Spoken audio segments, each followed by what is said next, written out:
Hey, it's Aaron, and today I want to talk about the 2025 Ford Mustang Mach-E. The Mach-E, of course, is the electric SUV from Ford. It was their first one on the market and really hasn't changed a whole lot since 2021 when it debuted, other than a refresh that happened, I think it was last year. Yeah. But anyway, the Mach-E now basically comes in three formats. There's the standard one, which is about $40,000.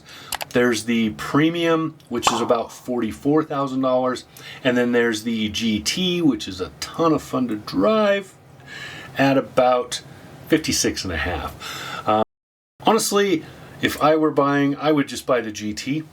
The whole point of owning a vehicle like this is to go fast. I know it's family friendly and all of that, and there's a lot of people complaining, oh, it's not a Mustang, but whatever. It's called a Mustang. The Mustang's in the name. I'm not going to argue it. But I will say, if you don't get the sporty version, I don't know what the point of this is. Now, I will say the standard one is pretty quick. It's a lot of fun, but it's just a lot more fun in the GT model. That's really all I've got to say there. I'm not going to keep belaboring it. Couple things I don't like. Front seating's a little hard to adjust to find your right spot. And it is a stiff, sporty ride. So you are going to have the bumps from the road translating into the cabin. You are going to have a little road noise, not very much in this, but you are going to have some. And it's going to be a lot more engaging. So if you're looking for a lazy drive, this is not the vehicle for you. Interior is great, really good looking. Other than that seat adjustment, I really like the interior. Even the semi-limited cargo space in the back is still perfectly fine. The trade-off that you have for this more sporty look of this is worth it to lose a couple feet of that cargo space, especially in the upper portion that nobody ever uses anyway. Touchscreen infotainment stuff is really good. Ford's really kind of nailed that. They figured it out. The next step for them is obviously going to be going to fully voice controlled. Right now, that's really just a luxury thing, so you're seeing it in like Mercedes and places. There's a couple of battery pack options, so you can get more range out of it if you want. Honestly, I don't think you need it. I think the standard range is perfectly fine. This does really well.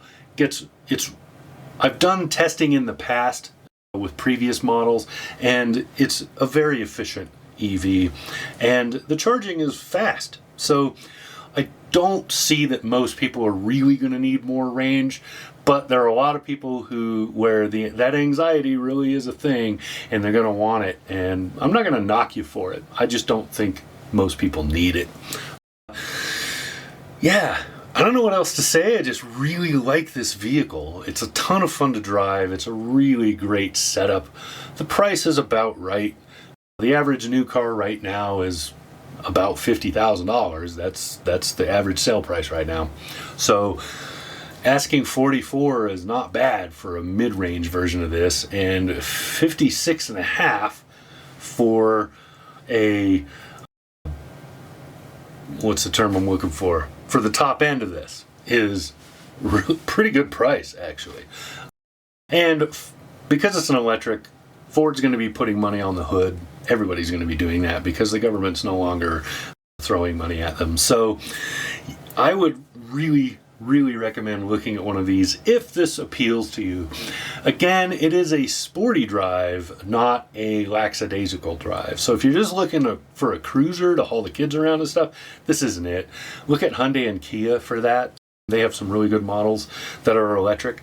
But as far as sporty goes, this is the sportiest electric vehicle I have driven that is not a luxury model and that is not like totally useless as anything but a sporty drive.